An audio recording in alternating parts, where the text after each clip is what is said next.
computer. Yeah. Gotcha. Okay, you guys, it's recording now. Okay, again, thank you guys so much. And I am now going to put Kat as a host.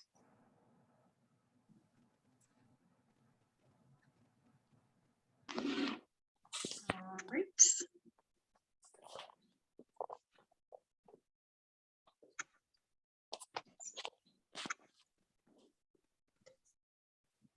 All right, so you should now be seeing Yes.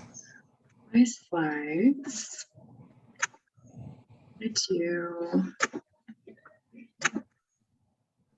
right, are folks seeing the slides full screen? Yes. Okay, fantastic. All right, so I'm going to go ahead and get started. So as Jessica already mentioned, my name is Catherine Rivas. I go by Kat, and today I'm going to be talking about cultural competence and cultural humility in public health practice.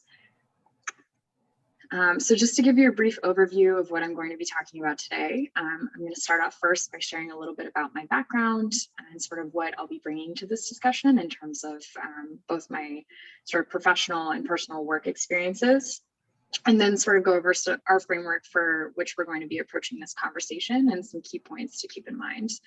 So from there, we're going to jump into some definitions of cultural competence and cultural humility, sort of where these terms come from, what they mean, and how they're used, before discussing why they're important and how current debates around how they should, or sorry, what are the current debates around how they should be used. And then finally, we're going to close out our conversation with a discussion of how cultural competence and cultural humility can be applied in our public health work beyond the classroom. And I think this is really sort of the most important piece. And here I'm also going to sort of ask all of you to draw upon your own experiences to kind of bring it all together and wrap up our conversation. So before we start, does anyone have any questions? Okay. All right, fantastic. And at any point, if folks want to jump in, feel free to raise your hand in the Zoom function. I think Jessica, if I won't be able to see it, but if you want to call on people, feel free to just like pause me at any time. This is a small Zoom room, so I think it shouldn't be too difficult. All right, so I know that Jessica already shared my bio with all of you, but I thought I'd sort of briefly take you through my background just to give you a better sense of the perspective that I'm bringing to this conversation. So basically, I got my Bachelor's of Science from UC Davis in California. So I studied global disease biology with a focus on public health. And during my time there, I spent almost 4 years at a free community-based clinic working largely with migrant farm workers. And so very much sort of focusing on primary care and preventative health programs. I'm really kind of trying to figure out how to navigate pretty significant barriers to care. And so I think I would say that's very much what inspired me to kind of focus my career on public health and sort of planted the seed for working with underserved populations. So after I finished my bachelor's, I ended up at UCSF in the Center for AIDS Prevention Studies. And so I was working as a research coordinator on some different HIV treatment and prevention interventions among Latinx communities in the Bay Area. And then sort of ended up going for my MPH, like all of you, at Mailman at Columbia in New York. And so most of it was virtual, COVID edition, but I did do some work on improving quality of care and addressing language-based disparities for limited English proficient populations in New York. And then most recently, I graduated and have been working at Mount Sinai with the REACH program. So basically providing comprehensive services for folks using substances or living with hepatitis C infection. So that's just sort of, that was kind of a mouthful. But I say all of that just to sort of give you a sense of my own relationship to the concepts that I'm going to be presenting on. I want to be very clear, I'm by no means an expert in the subject. In these subjects that I'm going to be talking about, there's an entire body of work and decades of literature and researchers who've dedicated their entire career towards this. and sort of unpacking these concepts. And so I just wanted to emphasize, I'll be touching upon this, sort of presenting upon the work done by a lot of other scholars, and then hope that I can sort of contribute the added perspective of my own work, kind of with a diverse array of communities. So that kind of brings me to my next point. I think when having these conversations, it's really important to acknowledge these different dimensions of power, privilege, and oppression, and sort of how they shape our understanding of culture and our relationship to concepts like cultural competency and cultural humility. We each hold unique identities, every person in this classroom, sort of thinking about intersecting experiences. And I really wanted to emphasize that those experiences, your own personal relationships with culture are very important. And I would encourage you to share them within this space. And then finally, just emphasizing that we're all sort of learners. Some of you may already feel pretty familiar with these concepts. And for some of you, this may be sort of the first time touching on these. So I just want to emphasize it's totally okay to not know. And we're all here to kind of support each other. I'm sure there's a lot that I can learn from all of you as well. And so I guess that sort of brings me to my next point. We're just going to sort of open up the discussion by sort of asking class, can anyone tell me what is culture? And feel free to raise your hand or just kind of jump in.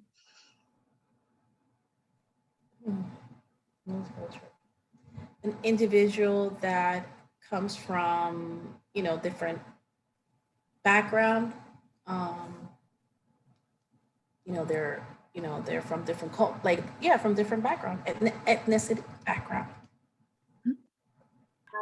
I guess for culture is like a set of values that are like, I guess, embedded in you. It's like it's where you come from, is where you are, where you learn, your values, your customs, it's what you get basically your understanding of like a guidance, like a roadmap of where you need to go. So that's, I guess, your culture. Set of traditions. Culture is like Alejandro says, the tradition Yeah, I agree. and the set of belief that a community has shared together that is fed out into some kind of underlying rules that everyone knows and act upon. Yeah.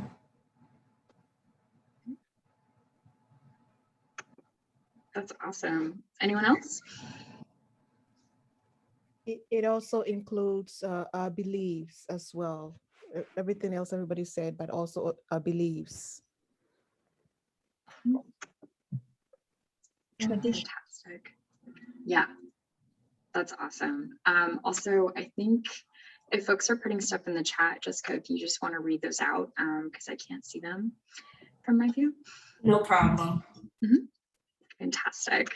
So yeah, I think you all really kind of touched upon all of it. So culture is sort of what we know about the world or believe to be true, how we relate to one another, how we respond to our environments. And there's a lot of different ways in which we can reflect this. We sort of show this through customs, belief systems, traditions, and practices. I think something really important to note is that culture is fluid and not static. And also just sort of thinking about, although race and ethnicity have very important relationships to culture, they're not the same. And so I think just being really careful in terms of when we use the word culture, we don't necessarily want to conflate that with racial or ethnic identity, because they are very much intersecting but separate concepts. So, whoops, I'm jumping ahead a bit. So next question for all of you, can anyone define what is cultural competence? Or understanding of other individuals' beliefs and traditions, their values, respecting their ways and understanding their ways.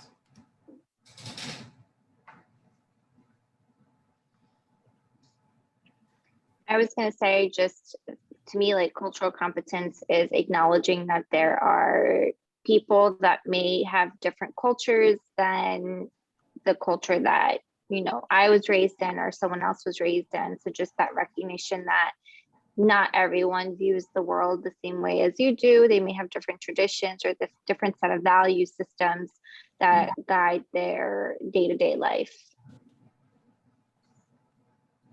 I can just say that is the ability to interact and understand people from other cultures. I have a question. What is the difference between cultural competence and cultural appreciation?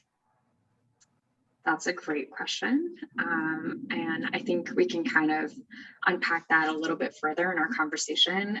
Does anyone want to answer that from the class or have any thoughts on that?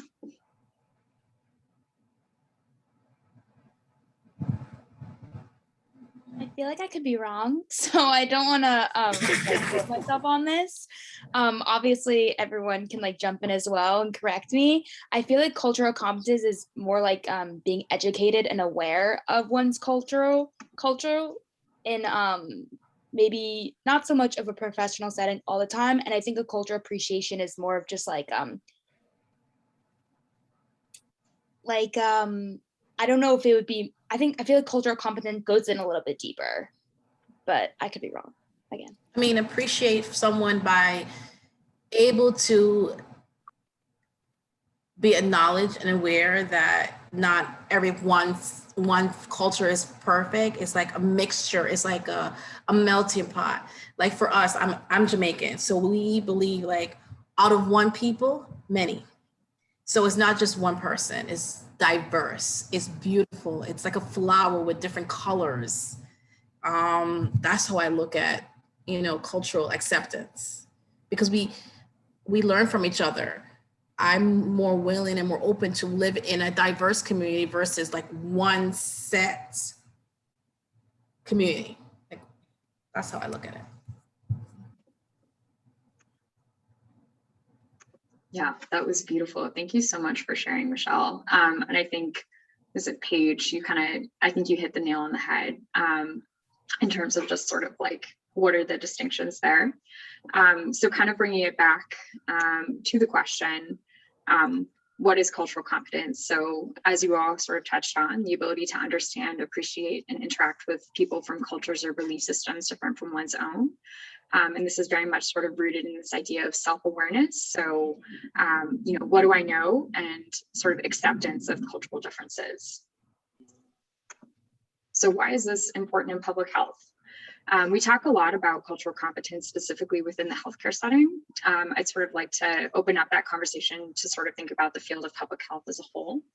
So cultural competence is defined as the ability of providers within the healthcare setting, the ability of providers and organizations to effectively deliver healthcare services that meet the social, cultural, and linguistic needs of patients.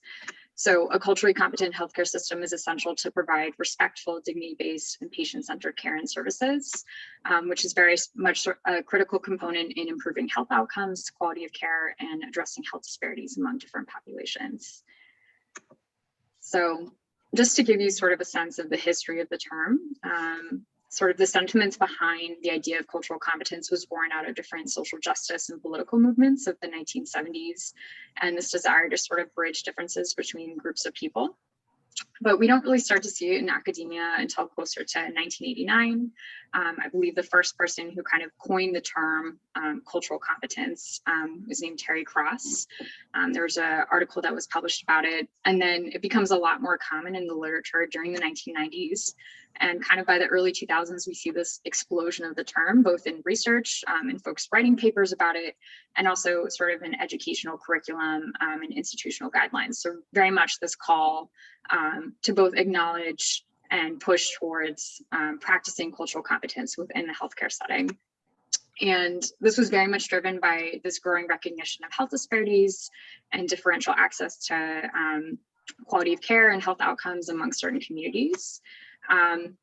And just sort of this feeling that like, if we could better see, acknowledge, and serve patients by striving to understand their background, then we can really kind of address a lot of these lingering gaps in outcomes. And so, I think it's raining. Got some thunder in the back there. So cultural competence is made up of four main components.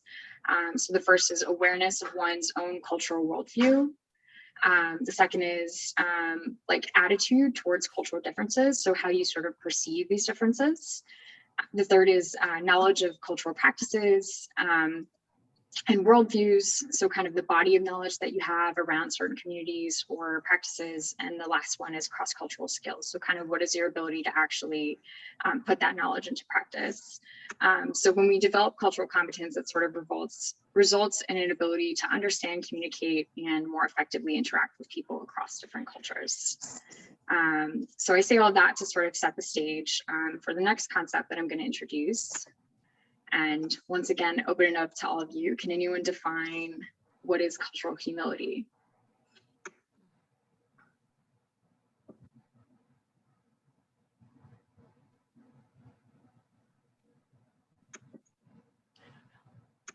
And Google it.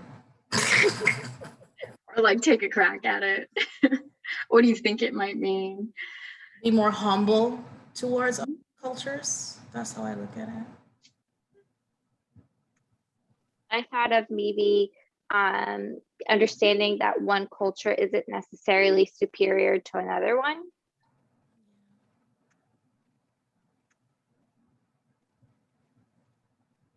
Possible not showing preference for one culture over another, not imposing your own into the other. Yeah, that's a good one too. Yeah, Michelle, Catherine, Michelle just read it. Alejandro just said, possibly not showing preference for one culture over another, not imposing your own onto the other. Yeah, that's excellent. Had anyone heard of the term cultural humility before coming to this class or looking at the readings? Any hands? Okay, this is great. So, Bina said yes. oh, who said yes? Bina. Oh, amazing. Do you feel like sharing a little bit more about that?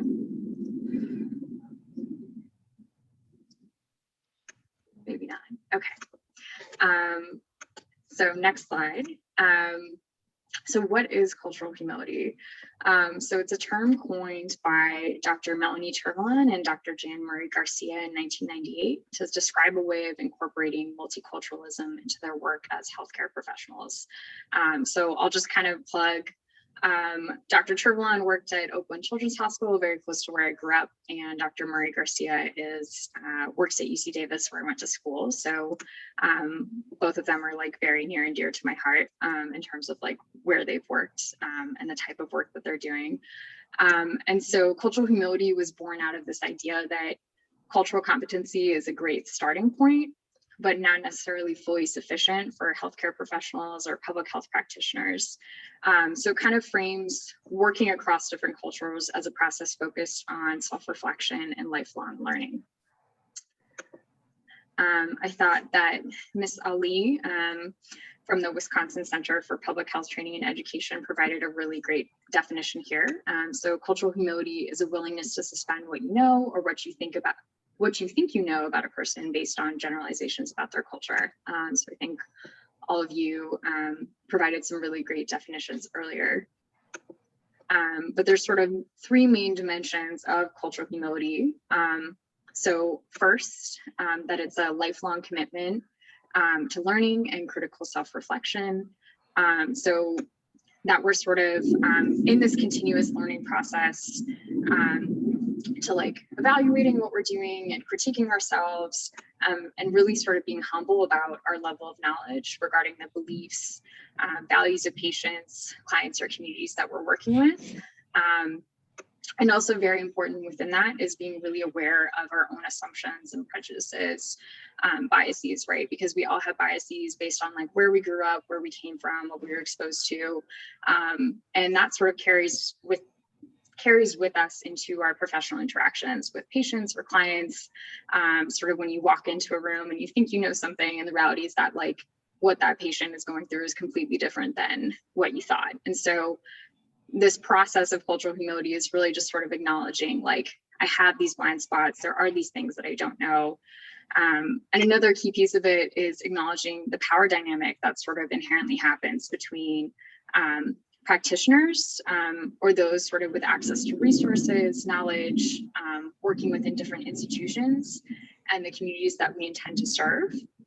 And so approaching this work with a profound sense of humility is sort of this critical step towards redistributing power and sort of leveling the playing field in that sense, placing the client at the forefront and as the expert in their own lives. So rather than like as us providing the service or sort of taking on this like we know better, we know more, that the client should sort of be the one driving all of that. And then very much developing mutual beneficial partnerships. So if the work is being driven by the community, then like they know best what they need. And finally, just sort of being able to acknowledge institutional accountability and advocacy. So holding institutions accountable to operating in a culturally humble way, and then also kind of working to address these broader sociopolitical forces that may sort of be driving health disparities. So I think cultural humility sort of builds upon cultural competency, takes it one step further, and is more of kind of a mindset to approach work rather than sort of this concrete set of knowledge. So I have something to add, because I work in a rehab facility and they have in-services. There's a list of requirements that the nurse educator is required based on the DOH, which is Department of Health. I only could speak for subacute, I cannot speak for acute.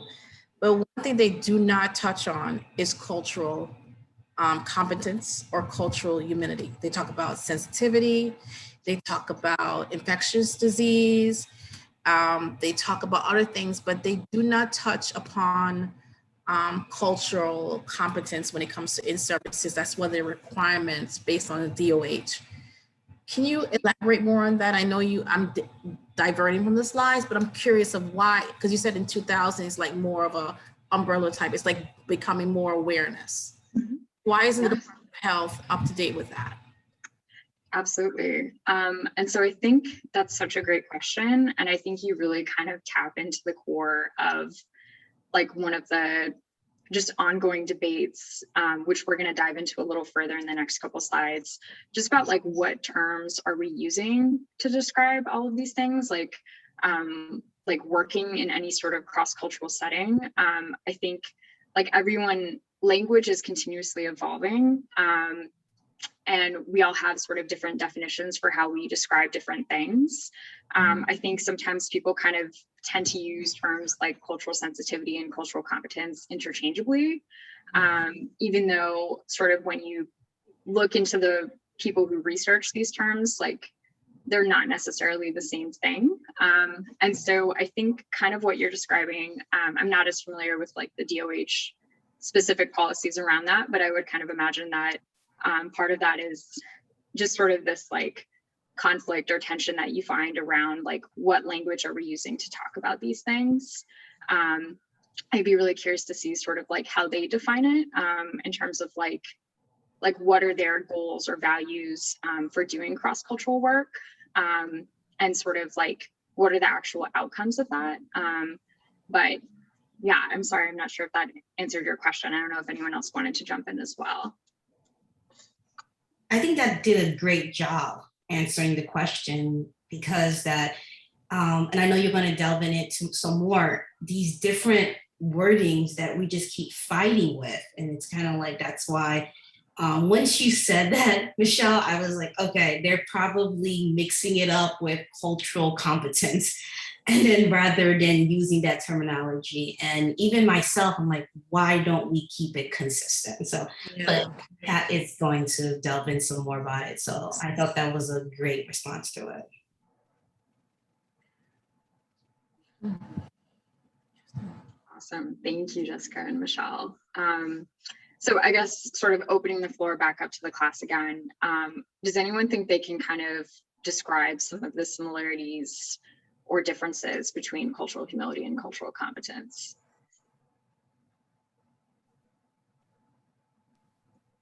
I feel like the main differences that I noticed is with cultural humility is the self-evaluation and the self-reflection, which I feel like is such an important step, like in any aspect of your life, especially within like cultural competence and this topic specifically. I feel like the self-reflection and how you mentioned even holding those institutions accountable, like that's where the change comes in. Like it's obviously I have to start with the education and the cultural competence and becoming aware, and then like reflecting on like how even people mention the term like unlearning. You have to kind of like unlearn to like learn again, like for cultural humility, and like reflecting on what maybe grew up in a situation that you grew up in, and then like learning to think in a different way, in a more like open-minded way. Yeah, I agree. I mean, I think like not because I'm Jamaican doesn't mean it applies to people from China or people from India. I must be more open and understanding to, my own self-awareness of not being ignorant and be closed-minded to other people's cultural beliefs, especially as a discharge planner.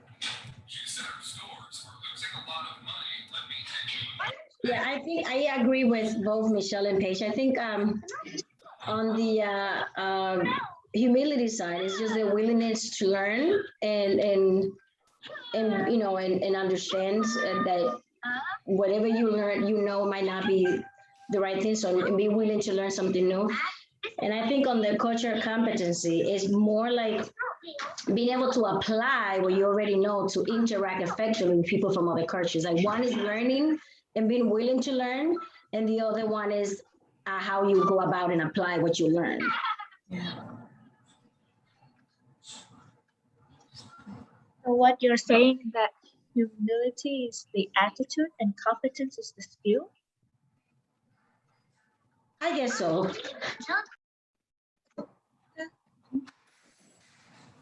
I just think be open-minded to everyone's culture and not be so ignorant to your own.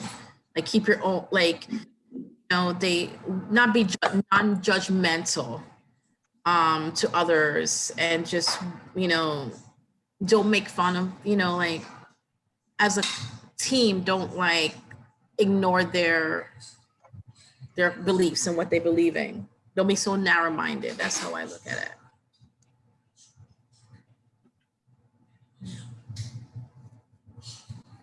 Yeah, this is great. Thank you so much to all of you for sharing your thoughts. So just to dive a little bit deeper with it. So the goals, I'll just sort of compare and contrast just to make sure you all have like a good grasp on it. So the goals of cultural humility, like you all said before, to encourage personal reflection and growth around culture versus competence. The goal is to build an understanding of a group. So like a concrete set of knowledge in order to better provide services. In terms of values, I apologize, my formatting was a little messed up. Cultural humility values introspective, this idea of co-learning along with the client or the community that you're working with, versus competence, which very much values knowledge, training, and skills. So sort of overall, just to give you a sense, cultural humility, again, that self-reflection piece, the learning process, reducing negative power relations, competence, this idea that you can know someone's background, to be self-aware, and that you can sort of gain a grasp on this concrete set of facts. So to sum it all up, sort of, I'm curious about who you are versus I know who you are already. And so talking about some limitations of both approaches, there's very much, I think, part of the reason why cultural humility was developed was sort of to build upon some of the weaknesses of competence. So cultural competence in some ways can enforce the idea that you could be fully competent in someone else's culture or fully know what someone else is experiencing based on what you think you know about them.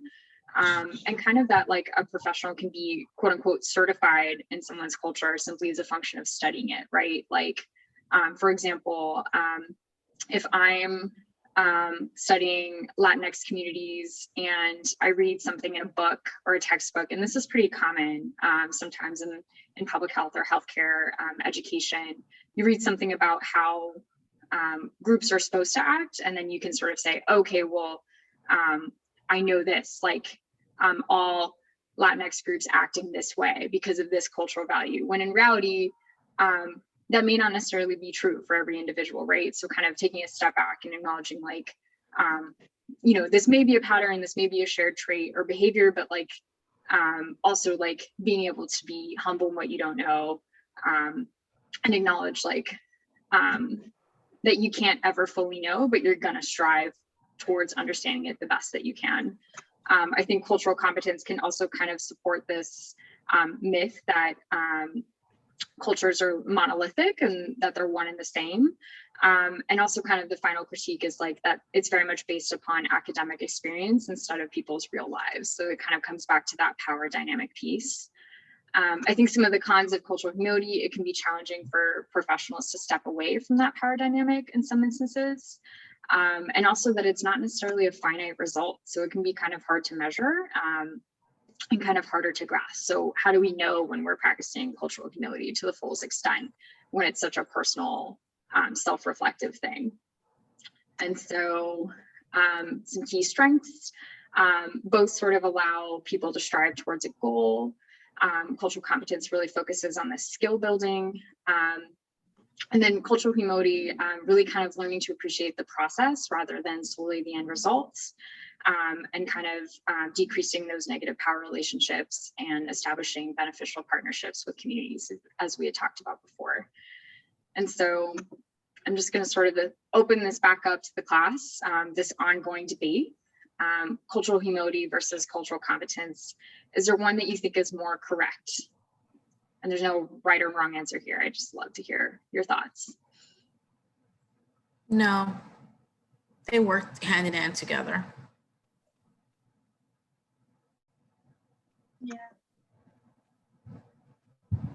Yeah, I agree with Michelle as well. I think you can't have one without the other as well. I think to really have the change that we want to see as well, you have to have them both together. So these two should goes hands in hands together, because like what we discussed, one talks about the skill, and the other one talks about how you want to appreciate other people. So it has to be a combination of both in order to have a better world, I would say.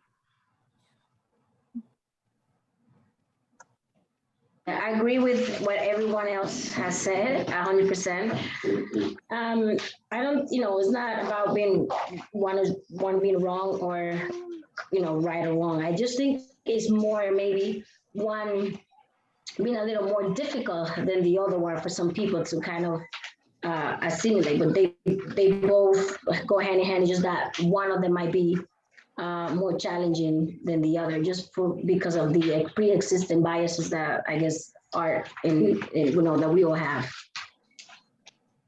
And I just have to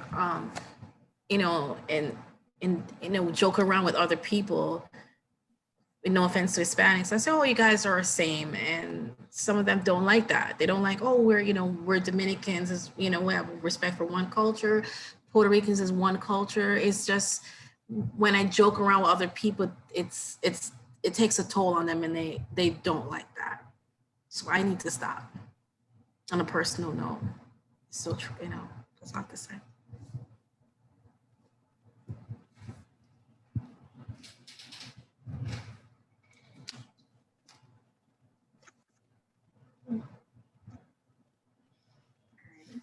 Just waiting to see if anyone else wanted to jump in. That's a great point, Michelle. And I think sort of, honestly, you should all be teaching this class, because I think we're all sort of at the same consensus. But something that I really liked from this quote was kind of talking, it's not an either or, but a both and, like all of you had mentioned. This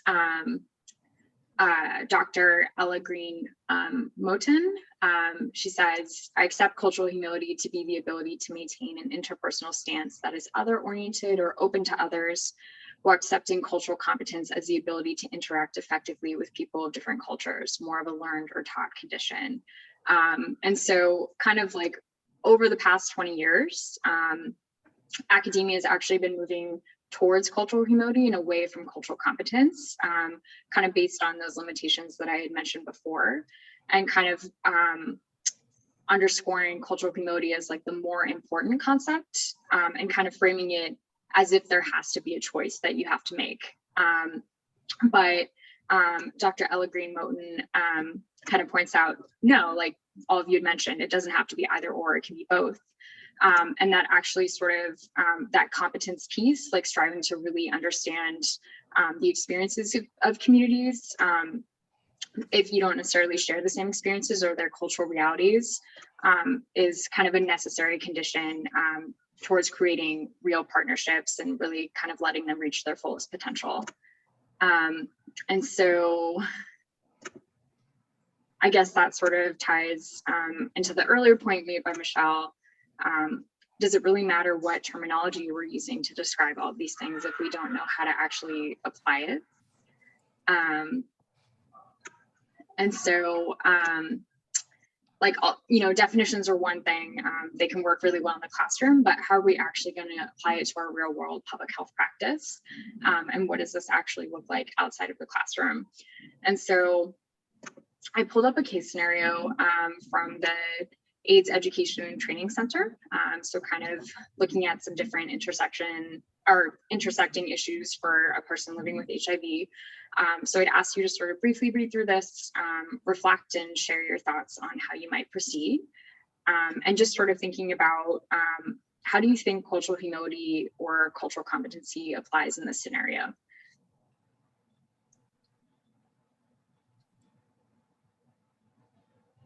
Oh, I can't see because there. Can we?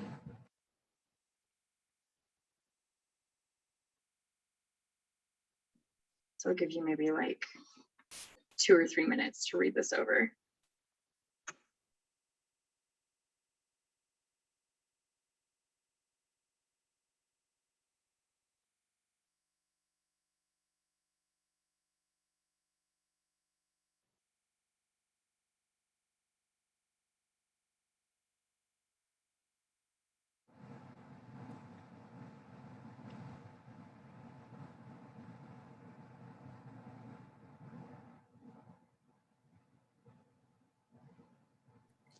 So I think that are we ready to talk about this? I can't see the whole thing because Okay, all right, so read and then I'll give my opinion in a second. no, I can't see the whole thing. I have to speculate because some of where my You want me to read it out loud for you? Yeah, please, Jamon, if you don't mind. All right. So Antonio is a 32-year-old Latinx identified male who has been living with HIV for the past 6 years. Antonio has lived in the United States for 17 years, although all of his family still lives in Guatemala. When he shows up for treatment, his healthcare provider realizes that Antonio has not been adhering to his HIV treatment regimen and that his viral load is increasing. Antonio tells the healthcare provider that he has had severe diarrhea ever since he returned from visiting his family in Guatemala, and his condition prompted him to seek treatment. He informs the healthcare provider that he has been praying several times a day and receiving limpias, spiritual cleanses, from a curandero, a folk healer who lives nearby. However, he does not seem to be feeling any better. When the health provider asks Antonio why Antonio has not been adhering to his regimen, he responds that he is afraid of the harmful side effects that the drugs may have on his body. Thank you. You're welcome. Wow. So I think this all goes back to the cultural competence, right? And understanding that this individual is adhering to another form of treatment that he believes is the proper one, right? Mm-hmm. So I think, what should we talk about, like the importance of cultural competence, or what's your question? I'm sorry, Catherine, I didn't ask. No, you're good. I think just kind of how you think either concept would apply in this scenario.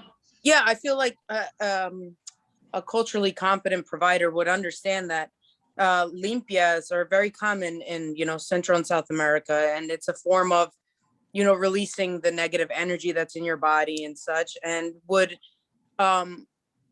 essentially encourage, I feel like a provider should encourage the behavior, but also talk about the importance of treatment and adhering.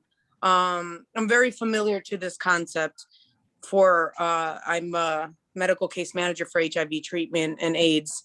So I have these cases, and it's very real. People go to curanderos more than, their provider. And so I have to sit there and provide health education, understand.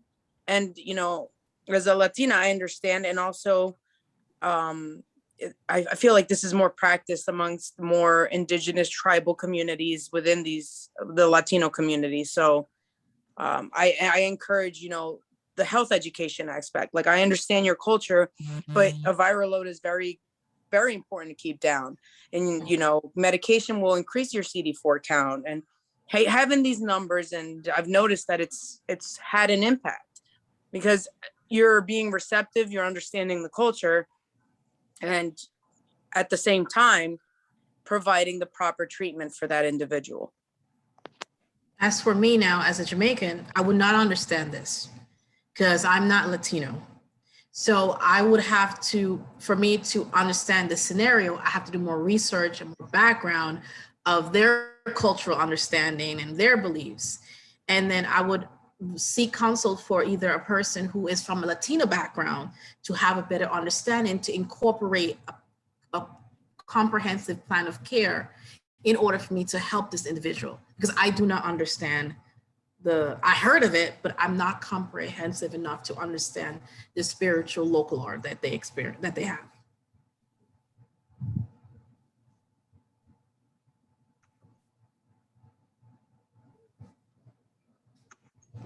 To jump in. So if I encounter this individual, I would think of my own culture. And for some Haitians, not all, but sometimes healthcare professionals tend to generalize this point. But for some Haitians, not all, they believe in voodoo priests. So it's a very, it's a very big thing to consider for some of the Haitian community, Haitian members, Haitian patients, because this is something that if their healthcare professional does not get it, then they're not going to feel comfortable receiving care or being compliant with their treatment. However, although I understand this, so I would have to, just like Michelle, get more information so I can become competent, and learn some more. However, I do have my biases because growing up, my parents don't follow voodoo and they don't believe in voodoo priests. They're very into Western medication. So growing up, it was a taboo thing. So it's like terrible. So I would automatically have to keep in mind that I have these biases that I would think that this is crazy. Why would you go to a voodoo priest, right? And even worse, I'm a pharmacist. Like, I'll just be like, just focus on the medications. Mm-hmm. However, I need to reflect on that I have a lot of negative views about voodoo. So before I go to, let's say if it was Antonio, I would have to be aware that I have these viewpoints, okay? I need to accept the fact that I have these viewpoints, okay? Educate myself on it. And before I go into the room with the patient, I have to respect the fact that this person sees this as everything. And there's nothing wrong with it. It's just as much as Catholics throw holy water at certain people so they can feel better from a certain ailment. So that, in my experience, if I have met Antonio, I would relate it to an experience. I would relate it to my experience, know that, hey, I need to learn more about it, and be careful I don't do the same thing when I learn more about it, have biases that it's wrong or weird or X, Y, and Z. I agree. I totally agree. Could I say something? Hi, Kat. This is Bojana Beric-Stojčić. I'm the program director in our MPH program.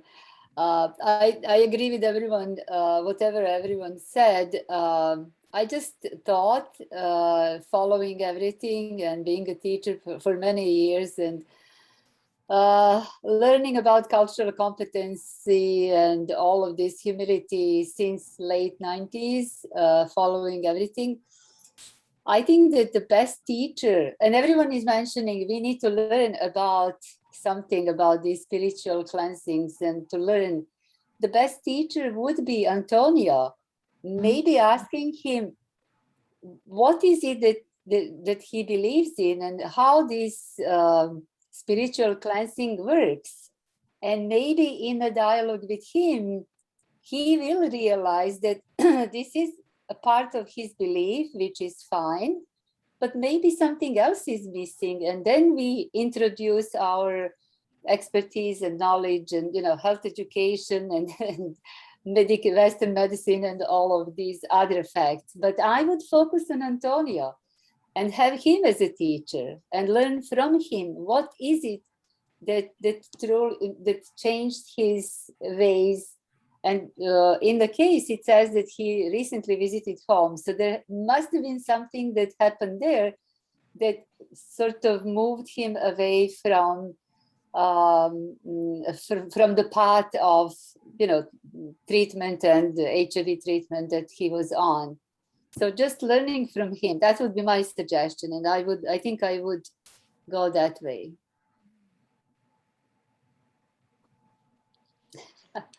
Giovanna, what do you think? Because you know more about this than we do. I think that the best teacher is the client patient. Certainly because from experience, I've had a variety of different notions to treatment. So I've gone from Central American to Caribbean treatments to like what Jessica said. I've had clients that are Haitian that believe, if we do this will work better than, the medication I'm taking. So Bojana, you're right. Like it's basically you have to listen to the client. They're their best informant. They know their body the best. However, when you're dealing with something so serious as HIV and AIDS, thus far, the proven treatment, best way to treatment is through antiretroviral medication. Definitely. But you engage the patient in the dialogue. Yeah, absolutely. And you engage him and you reason with him and you teach him how to accept, in addition to whatever class, whatever practices he believes in, he might be able to come around and, begin to think the way that you want him without imposing your views. Your views are correct in terms of treatment and everything, but he needs to accept that that's the way to go. Yeah, so, and I think I'm sorry, Bojana, but I think that with this specific diagnosis, you have to be patient with the individual because this is something very serious.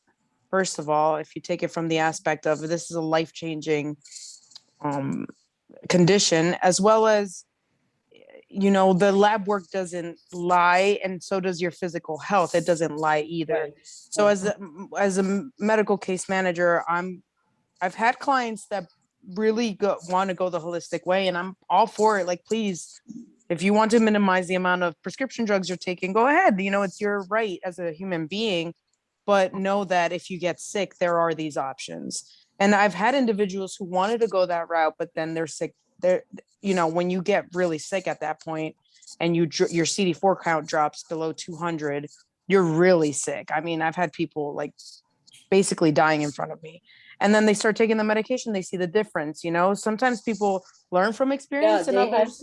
Yeah, it's your prerogative, but at the end of the day, it's the best form of treatment. But that's where I feel like cultural humility comes along. Like, I can't sit here and say, because I'm an educated public health graduate student, I think this is the best way you should go. No, it's your belief system. I can't impose anything. People don't like that. At the end of the day, people want to be heard. That's it, you know? And that's why I asked Giovanna, because I do not know this type of culture. I do not know, and that's my ignorance. So I would go to the experts, Kat, to get the information so I could deliver the information, so I could provide a good quality services. Not to be ignorant or not to be closed-minded, I don't know. Because everyone, even though it's an interdisciplinary approach, each discipline plays a part with each one's plan of care. So that's why I asked Giovanna, what do you think? Yeah, but I feel like it's not only the Latin community. You're not the only one that's unfamiliar with different cultures. For instance, the textbook brought something to light to me with Muslim women, right? They prefer a female healthcare provider. And, I had no idea. Me either. So I remember in one of the discussions, we were talking like how you can minimize this cultural insensitivity. And it's like, cultural competence doesn't mean that all the medical staff, like the healthcare providers and just the therapist needs to, like a simple receptionist, like, not a simple receptionist, but a receptionist, like from a job where it's like picking up the phone call and making the appointment for the individual, you should be aware that, some people have preferences and be understanding of that. I think that a better medical healthcare field involves everyone from the maintenance folks to all the way to the doctors, Interdisciplinary. That's what we call interdisciplinary. Yeah, the interdisciplinary team as well as the other staff, the non-medical staff. Yeah. I'll jump in. Go ahead. To go ahead with what Boyana said. To go back to the whole personal experience with the voodoo priest, the best way for me, I did understand, is by going to an aunt of mine who does believe in voodoo, who does pray to voodoo priests, because it's true, it's hard to grasp by reading about it, etc. So since she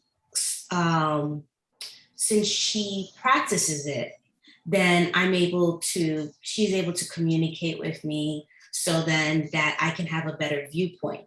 So it is true, at the end of the day, when we do have these patients, we have to consider the fact that we have these biases, which they're there, except that we have biases, because we're not going to be able to make any difference if you don't accept that.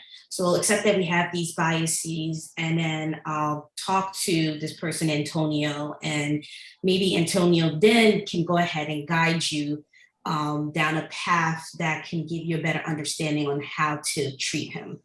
So I think everybody's on the same page, and then and we're pretty much coming together to agree that like we're going to have to keep an open mind. And one way to keep an open mind is talking to that patient, Antonio, and then also keeping in mind that you are prejudiced in some way, or prejudiced, racist, or have biases in certain ways. I agree. Yeah, that was fantastic. Thank you so much to all of you for sharing your insights. I learned a lot just from some of the points that you made.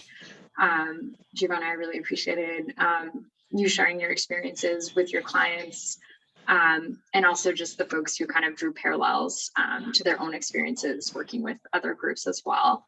And so I think exactly to the points that Jessica had made, just sort of thinking about when these sorts of scenarios come up within your work. I know all of us are going to be doing sort of very different types of work eventually, right? But I think it's very much kind of universally applicable, kind of asking yourself, like, what assumptions am I making in this scenario? What do I think I know? And how do I know this to be true, quote unquote true, from my perspective, right? What are my blind spots? What are the limitations of my understanding? And then finally, what can I learn and how can I get there? So instead of sort of approaching it, especially when we're providing interventions, and it's very much this sort of, I think sometimes it's easy to kind of get on this like self-righteous, like, oh, well, I'm trying to help and like, I know best, or we know best because we're quote unquote educated, like you had mentioned, Giovanna, like kind of trying to flip that on its head and try and think of like, all the ways in which, again, the client knows best, and putting that sort of at the forefront and letting that guide the discussion. And also just never assuming that like one person's experience speaks for an entire group of people that share that identity. Being willing to be humble. Again, ask if there's, asking your client, is there anything that makes you uncomfortable? Framing your interactions as partnerships, saying like, I'm here to work alongside of you. I'm not, you know, it's not, I'm helping you or I'm doing this or that. It's like, we're working together. We're moving towards these goals together. And then also like creating the space for folks to advocate for themselves. So asking, is there anything that you think I should know? And again, letting them sort of guide that conversation. So Jessica, I know we're coming up on time. Do we need to sort of wrap things up or? I think you guys have, let's say 15 minutes to ask questions and we, you know, then we can wrap up the class, but we have time to still talk and ask questions. I think that you guys all have experiences or ways that you can educate us on how cultural humility does build upon cultural competence, and you guys can continue to share your experiences. I know I can jump in. For one of the things about my culture is there's this thing we use a lot, and I use this too. I'm a pharmacist and I use this. Is called, I call it huile masculine, but the correct way to say it is huile palma Christi, okay? So huile palma Christi, if you translate it in English, it's actually castor oil. But castor oil, so if somebody like reads on it, they would just educate themselves and they'll be like, okay, they use castor oil to put it on their forehead and it helps their cold get better or makes the flu go away. But it's just castor oil, and the term castor oil irks me. The funny thing is, it's because that although I'm a health professional and I know deep down in my head, there's a seed that says it's castor oil. But to me, I'm like, no, it's not castor oil. It's huile palma Christi. I was like, because there's such meaning behind the word. It's like the reading it in the book does nothing that to tell you what it actually is. And when I say, oh, huile palma Christi, it's like a potion. It heals everything, okay? Yeah. Like white, like Jamaicans use white rum. So yeah, so but you know, yeah. But the thing is that health professionals will come up and look, I'm both a health professional and I'm also a patient. And I would look at a doctor and I'm like, no, I would make the case. And the reason why it's because like there, I want the doctor to listen to me, you know? And this doctor, he or she would look at me and be like, what are you talking about? Like, aren't you supposed to know as a pharmacist? And I'm like, no. Huile palma Christi, okay? It actually does work. If you put it on your sinus areas, okay, when it's warm, I do get better. So here it goes. I want to wrap this up in the sense that like health professionals, they can read, they'll see it as castor oil, but it's not just castor oil. And then they'll think that, oh yeah, you guys do use that. And it's like, no, you know, not just you guys, okay? It's more than just castor oil. It's huile palma Christi, and it does work. But you know, in healthcare, and they should incorporate this in the cultural humility and cultural competency, client-centered focus. They focus on the client.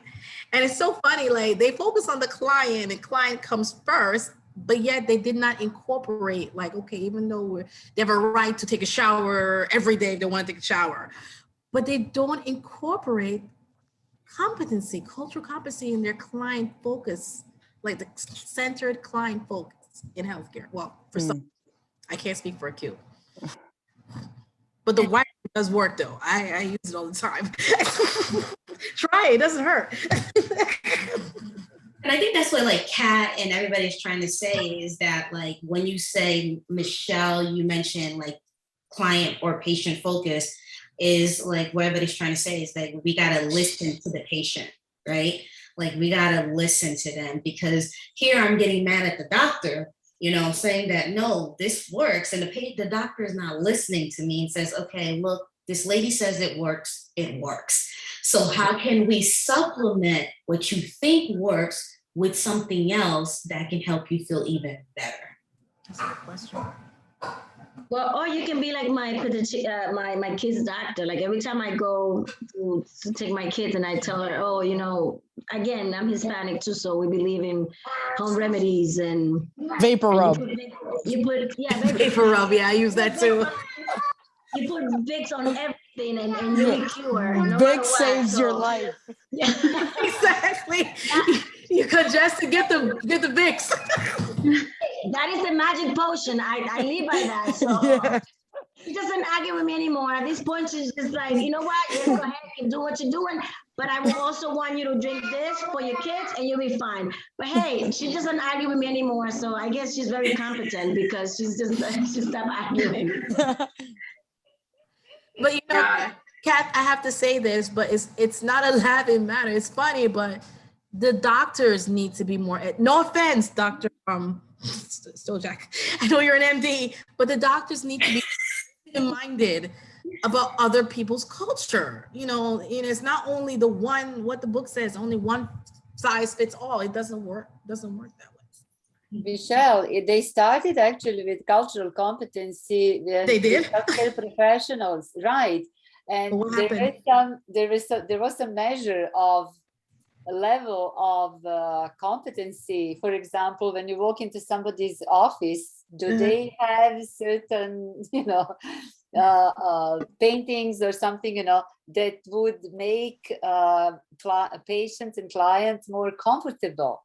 So, if they work in certain areas and so on. So, there are some, yes, there has been work, the work has been done on healthcare professionals and everyone is, but Kat was talking about all of the health professionals, I think, right? So it's not just public health, but I mean, yes, focus was on public health, but everyone who works in healthcare, nurses, doctors, and everybody else. But we know well how doctors are trained. I agree. Get myself in trouble. like pharmacists, we agree with that. There is a school of thought and there is a silo, and and that's a culture. Actually, that's also a culture. Yeah. Doctors, nurses, pharmacists, these are professional cultures. So that's something always to think about. But think about, I always actually translate everything to the classroom. I believe that I listen to my students. I don't know how they feel, but students are clients, are patients, are, all of our, so, thinking about giving voice or listening to students, patients, clients, I think is the best way to learn and to be sensitive to their needs and knowledge, their beliefs and things. So I agree. I agree. I agree. I think ultimately, the goal in all of this is looking out for, the patient and, maximizing their health outcomes, right? So it's ultimately the patient who's going to go home or the client who's going to go home and still do what they think is the most right thing to do for themselves. yeah. So if we ignore their culture and we ignore their background and their beliefs and all of that, we're sort of just leaving the patient with a bad taste in their mouth. They're going to go home and they're going to feel misunderstood or not understood at all.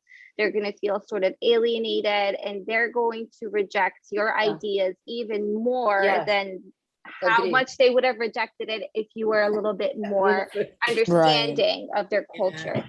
So, and I feel like I'm sorry. I feel like healthcare providers are like getting better I feel as though one instance that really made an impact in my life, and it's crazy because now that we're talking about it, the first thought that comes up was a memory of when I went to the doctor's office with my mother. She was seeing an endocrinologist, and he was like, I think he was of a Muslim belief. He was a man from Pakistan, and he just walks in and he's like, ma'am, your health is okay. Continue taking your medication. And like, I was translating. So he was like, ask her if she like believes, if she has a religion, a faith. And I asked him, and she, my mom is a Catholic. So she was like, yeah, I do. He's like, okay, take your medication and keep praying, and all good things will come your way. And I was like, and I kid you not, like, then I had never thought of public health, but I was thinking like, wow, that is like so awesome, because that's, my mom Yeah. walked out of there feeling relatable, and she felt good. And she's like, I'm going to take my medication. And it was like it didn't have to be a whole discussion. It was just like simple instructions. And he like knew his audience. And that's so important. I think that if that was a 17-year-old walking in, be like, listen to your parents and take your meds, it'd be like cool about it. There's a way to talk to people. And I think if you're able to get through, there's better outcomes, He was so. he was just really respectful of your mom's way of life and Yeah. of their culture, right? Yeah. And yeah, absolutely. I can't tell you how much that meant to her, because most of the time, yes, we're seeing specialists from all diverse backgrounds, but this specific one was, not similar to hers.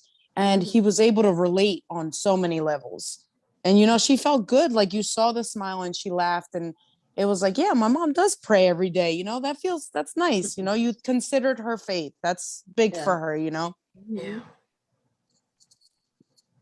Yeah, I think that's such a great point that you make, Giovanna. And when you really boil it down at the end of the day, it's truly, like Jessica said, just listening, like those basic kind of like human, like showing respect, showing compassion, being empathetic, can make such a huge difference in terms of making someone feel seen and heard, and especially in spaces where folks aren't always traditionally made to feel very welcome, right? So for example, like looking at vapor rub and being like, yes, that is like just as legit and valid as a treatment as like ibuprofen, and like, yes, take your vapor rub, like that's so great that that's working for you, and like really like embracing that. And I think that kind of comes back to the cultural appreciation piece that someone made earlier, like really just like celebrating those different values and belief systems and practices that people have. And even when we're kind of operating under a biomedical model, is there a way that we can kind of meet in the middle?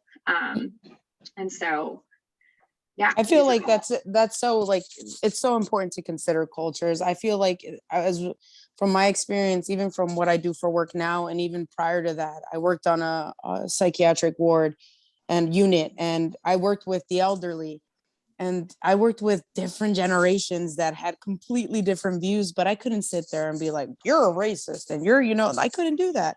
I would listen, and I would try to understand where they were coming from, because it's a different view, and I can't bash them for the way they were raised or what they believe in. And some of them, some folks that would come in had different approaches. They wanted to be consoled. Some people wanted to be hugged, and I wasn't allowed to hug.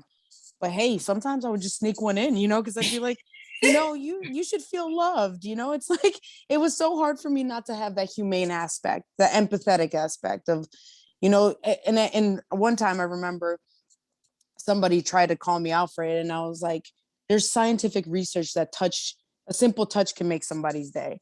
And I tell you, I think that day I shut everybody up because I was like, look it up. And I brought the papers and everything, but it makes a difference. Some people just want to feel relatable. And that, I feel like so many problems in the world would be solved if we just understood that everybody has their own way of doing things, and it's okay.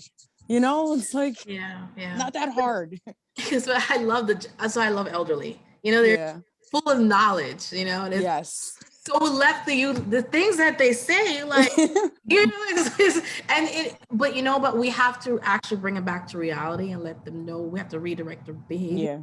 Just make light of the situation about being cultural accepted. They need to change the BMI, the body mass index, because not everyone is obese. Because I have to say that as light no, because I'm sorry, I am 177 pounds, but I'm obese. They change the BMI. That's all I have to say. I can't believe you brought that up. I had to bring that up because my doctor is like, "Oh, you need to go on a diet. You need to go on a Mediterranean diet." I'm like, but I'm Jamaican. I'm not going to go put the Mediterranean diet in Jamaican diet. But you know what? Just to make him happy, okay, doctor. And I still. It's so funny. It's so funny that you just a real quick comment on that obese thing. I agree with you, and I can lobby with you if you want. Because my kid doesn't eat anything. He's like the biggest picky eater in the whole wide world, to the point that I'm even looking for help with his feeding disorders and all that, right? Yeah. So I go to the doctor and he is like obese. And I'm like, but this kid doesn't even eat anything. How is he obese? And the doctor's like, well, according to the WHO chart. And I was like, I don't care about those charts. This is not possible. And I can't. I can't. It's ridiculous. So You yeah, guys. BMI. Yeah, you need to put that in your teaching. Change the body mass index. Oh, add that to the slide. So you guys are going BMI, to be wrapping up. About the BMI, Alif and I, we were in pharmacy school today, same class. And Alif, when I learned about how it wasn't based, it was based on a white male, I was like, that's it. I'm never using BMI anymore. Wait a minute. So it's been my whole life? Yeah. Wow, I'm so mad. I was like, that's it. I'm never using BMI anymore. It was in pharmacy school, you guys. So whenever the doctor would bring it up to me, he was like, don't talk about BMI with me. Yes. But anyway, you guys, I really, really enjoyed this class. Catherine, always thank you. You're amazing. I appreciate the time you took to teach us about this, because it is a difficult topic. And like, now that the seed is in there, you guys, you can go ahead and learn some more and apply it to your practices. I hope I cross paths with you guys again. You guys are amazing. You have great insight. I've gotten so close to you guys, and you're going to be an amazing public health professionals. Definitely use your ideas. I saw the ideas so far, and about like making an impact in your community. I want you to go out there, take what we learned, take the stuff you learned from each other, and go make that impact. Okay, you guys, because you can't leave it here. You see what I mean? It'll break my heart if we leave it here, right? You need to go out there, and if you ever need help to make that impact, reach out to me. I will always lend a hand. I appreciate you guys. Thank you so much, and keep in touch, okay? Hey guys, just one last thing before you leave. I posted a link for a webinar that's coming up on August 24th, I believe.